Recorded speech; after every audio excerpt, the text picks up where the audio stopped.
Hello YouTube, and today I will show you a Mayan castle drop as Arabia Pocket. This build is a little bit more greedy, and but it will give you a really extremely good economy as well as army, so you will be able to carry if you have to, possibly. But anyway, let's begin, and let's not forget loom when we're Mayans. Okay, so start with loom. Don't really need that villager.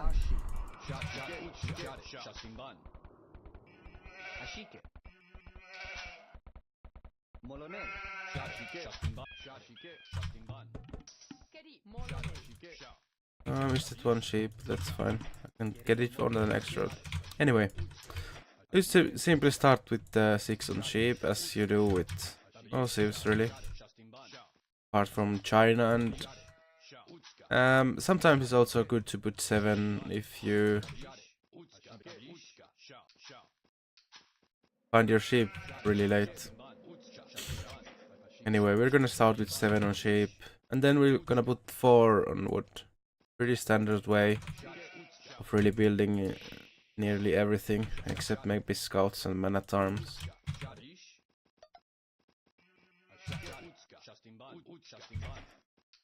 Also, you can see by our... Okay, we're gonna need to go wood now. 4 on wood.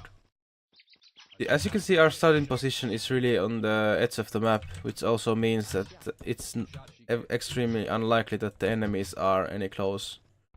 Like the enemy pocket is probably somewhere around here.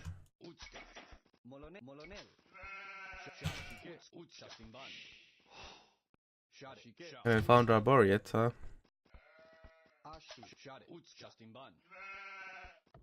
Those are not mine.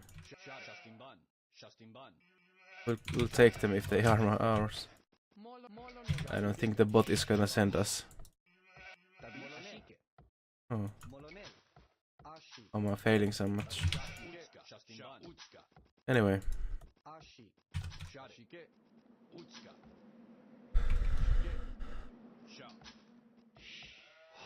4 on wood. 6 on sheep, 4 on wood. And with Mayans, because of the bonus they have, the gathering longer, I mean resource lasting longer. Usually, well, in this case it's not, but if the boar is close you want to make the house before you lure the boar actually. But this one is pretty far, so because then it will time better with the boar coming in to your town center. But in this case, as if I would have built a house, I would have needed to start another sheep because the boar was far. But if the boar was like here or something like that, then it would have been fine. Anyway, I'm just gonna keep the boar.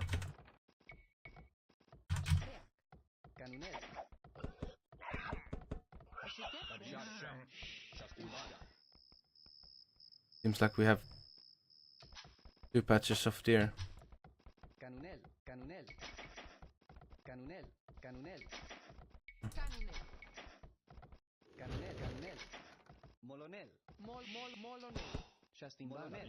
But then we put the 4 on berries after we lure the boar, of course.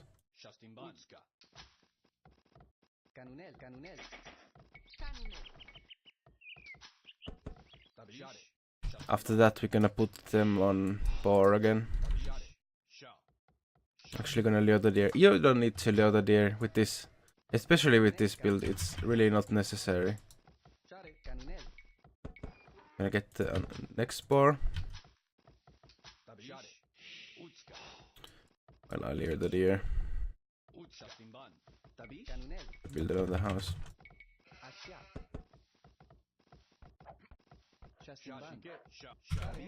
Just shoot it twice. It's lag free, so you're not really sure.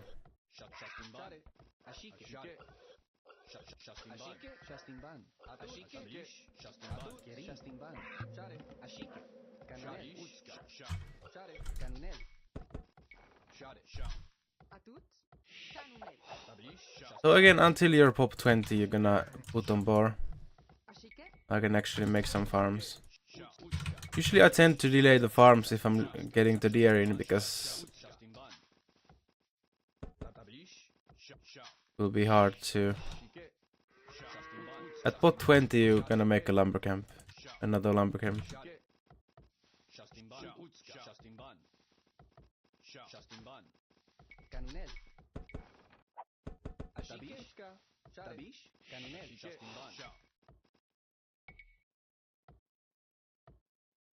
Not the best one, but actually a really bad one. It's okay though. It's better than this, I think. In the long run, I can make TC here. And I'm in Castle Age. Anyway, with 20 pop 23 villager, I'm gonna make a house.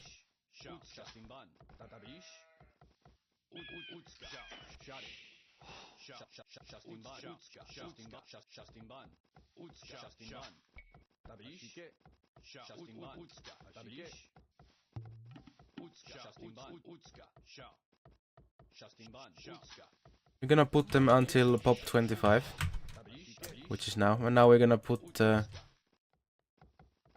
villagers on stone.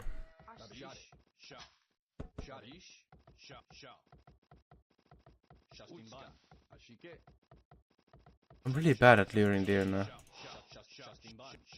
It's okay. What is really wrong with this deer? Let's kill it here. I'm gonna put 2 villagers on stone.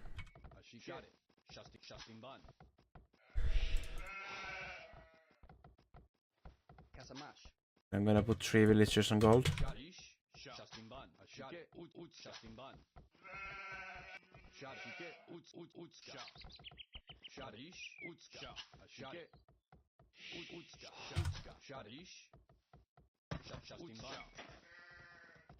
I don't want to bother gathering or garrisoning because of those.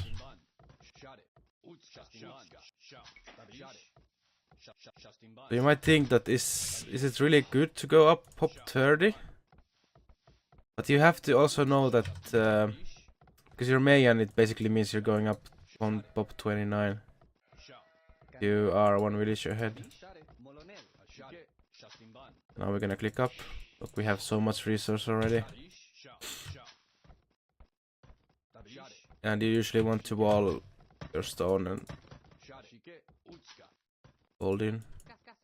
That mining camp is not the best, but it's because of it's on the hill. Make some farms with these villagers once they're starting to finish those. I sent this here. Not a big deal, honestly. I sent the 4th one, so they finish with 4. Yeah, it's good always to hold them in.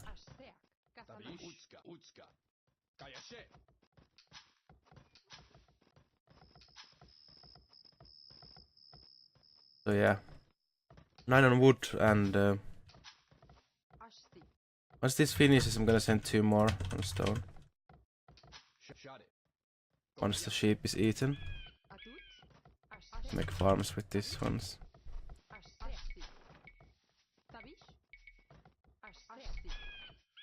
Oh, and I need to make a house quickly.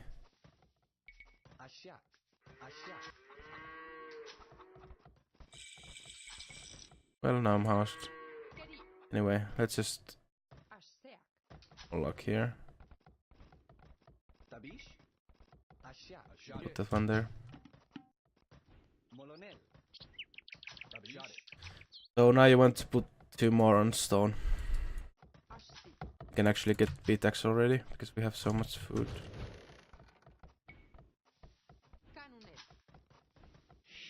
Even the farm upgrade we can do already.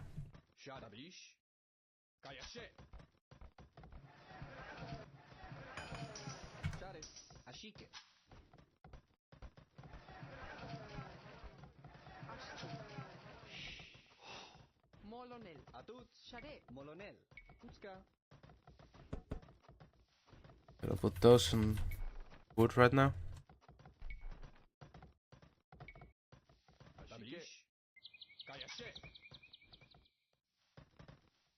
Now we have a kind of tricky situation. I'm gonna send one more to stone. Doesn't seem like we might not have enough stone if I just go with 6 there. The mining camp is not that efficient right now. But we have to make a decision now where we put our castle. And I think this is the best spot. If you put it here, it's gonna protect our stone and our wood, and also that gold there. And we can make a town center here. It's a really good place for a town center. I'm gonna make the second town center there. So what this build really enables you to do is you can build a castle and you can build 2 TCs straight out. But you might wonder about the slow uptime, so I'm gonna talk a little bit about that slow uptime. So it's like the normal, well, I wouldn't say normal, but what you usually see people do, especially lower rated players. Usually you don't see high rated players do that fast ups. Like it's common to see these ups from 2k players. But if you go like 27, 28 pop, build a castle and then you're only gonna be like 2 minutes faster really. Not even 2, 1.5 really. So now we're just gonna actually beat delayed with the castle. Anyway, it's not that big deal. We can make even that upgrade. So it was really good idea to send. Oh, we're not having enough yet.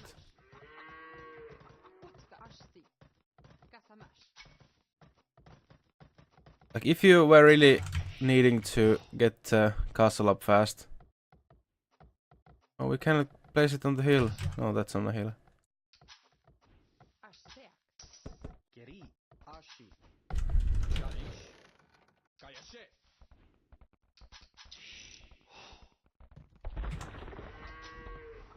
There's so much resources. We can get the wheelbarrow as well. So if you really need to get the castle up, of course you want to build it before you add the TCs. But really the difference with this build and if you're gonna do a faster one is really like 1.5 minutes at most. And if you think about, is it so much different that if you have like 4 plumes defending your flank at certain time? Now you can either make a choice of, if you want to continue with plumes, you want to keep those wheels on stone. If you don't, or want to switch to eagles, you want to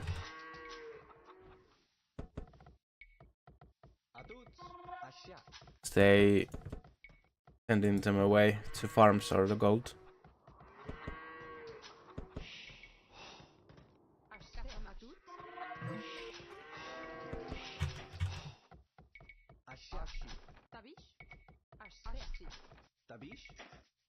So what I'm gonna go from here is like,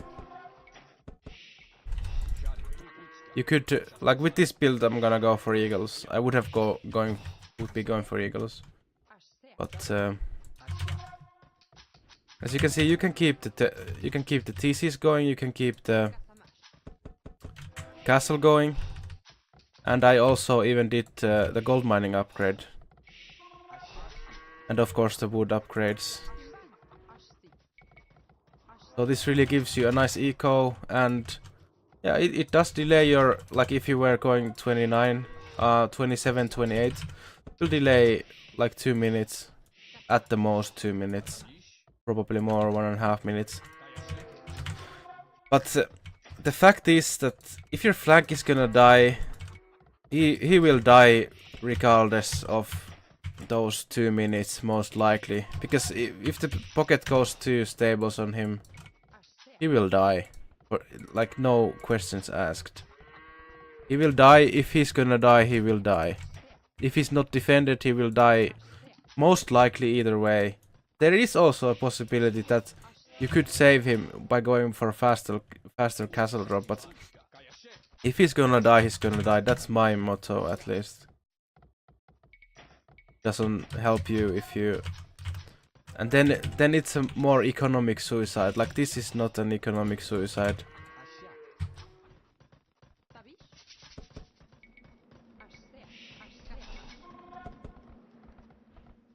I'm forgetting to make houses, that's weird. Anyway, I actually don't even have fletching, but... About the upgrades, it's really... Whether you think you need to fight or you have to fight, then you're gonna take the upgrades. You could do Botkin straight out, but then you want to not do the gold mining upgrade at least. But if you look at my resource, I could go like 3 TC Eagle, and that's actually one of really good strategy you can do with this also. You can also stay plumes and just keep doing plumets, but...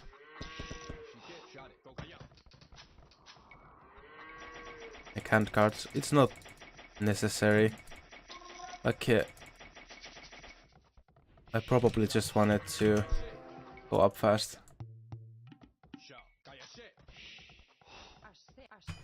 Just do the Botkin as well.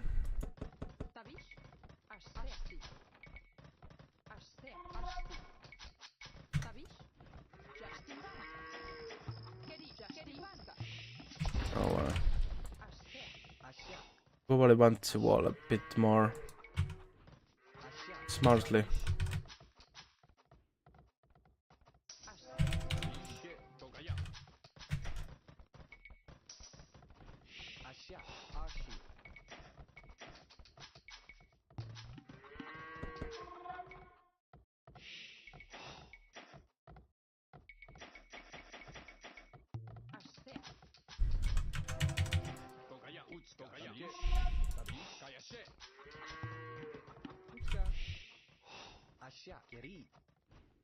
So what I would most likely do from this situation is... Now I would send a couple of villagers to stone, so I can add the 4 TC, but I'm gonna make the 4 TC after I click up. And because some would be switching to eagles, really important to get a lot of gold income. Probably would be wise to send to another mining camp and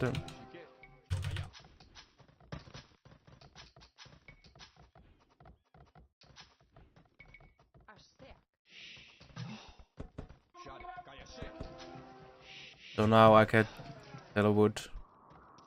Food. Some more wood. Food. Now we can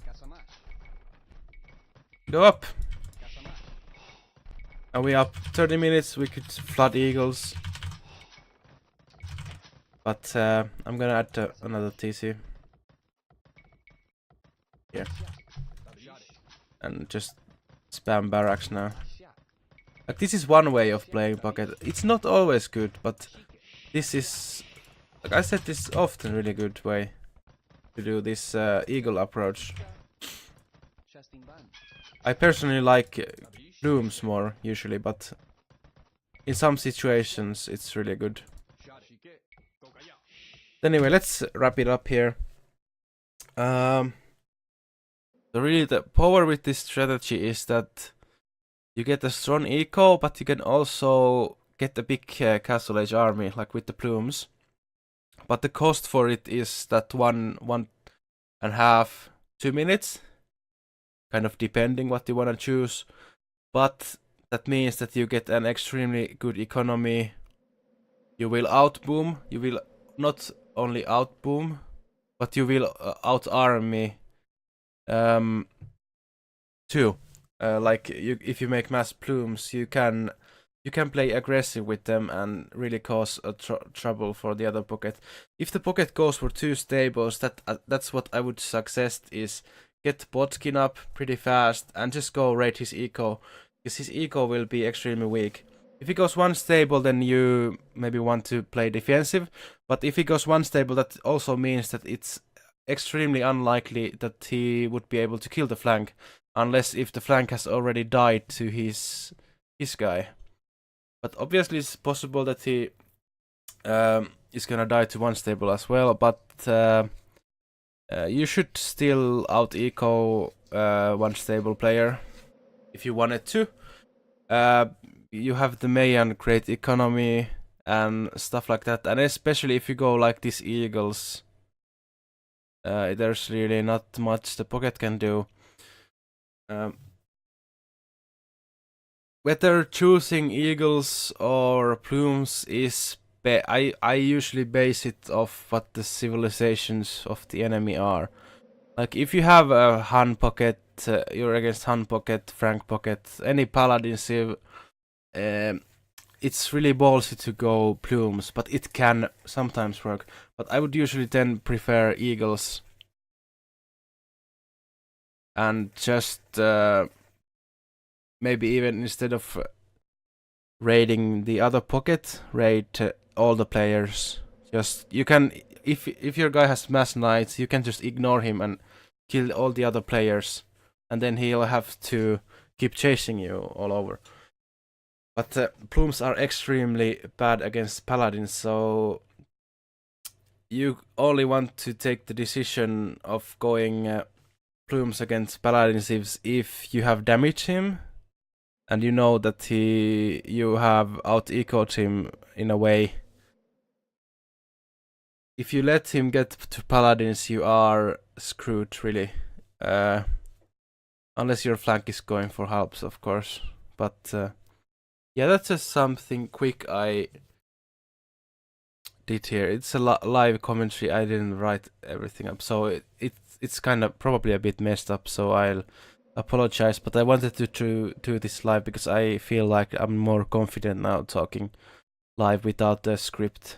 So I hope you learned something, guys, and yeah, thanks for watching, and see you with another video. Bye.